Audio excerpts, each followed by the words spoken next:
Hello everyone, clay দিয়ে এটা আমার ফার্স্ট টাইম অ্যাটেম্পট ছিল। একটা মাটির ভাঁড়, তো ভাবলাম দেখা যাক এটাকে নিয়ে কিছু একটা ক্রাফটের কাজ করা যাক।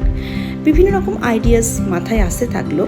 শেষমেশ ভাবলাম যে এটাকে একটা কেটলের রূপ দেওয়া যাক, এবং সেই মতো ফেভিক্রিলের মোল্ডেড ক্লে নিয়ে আমি এটাকে একটা কেটলের রূপ দেওয়ার চেষ্টা করলাম।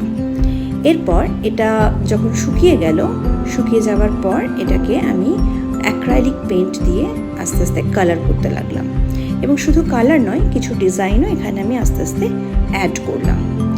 নেক্সট এরপরে মনে হলো যে কিছু এয়ার ড্রাই যে কালারফুল ক্লে হয় সেগুলোকে ইউজ করে কিছু ফুল তৈরি করা যাক, এবং সেই মতো কিছু ফুল তৈরি করে আমি এই কেটলটাকে একটা ফ্লাওয়ার ভাসের মতন বানিয়ে ফেললাম। এবার শেষমেশ এটা রূপ এরকম এসে দাঁড়ালো। সবাই দেখে বলো তো কেমন লাগলো এটা।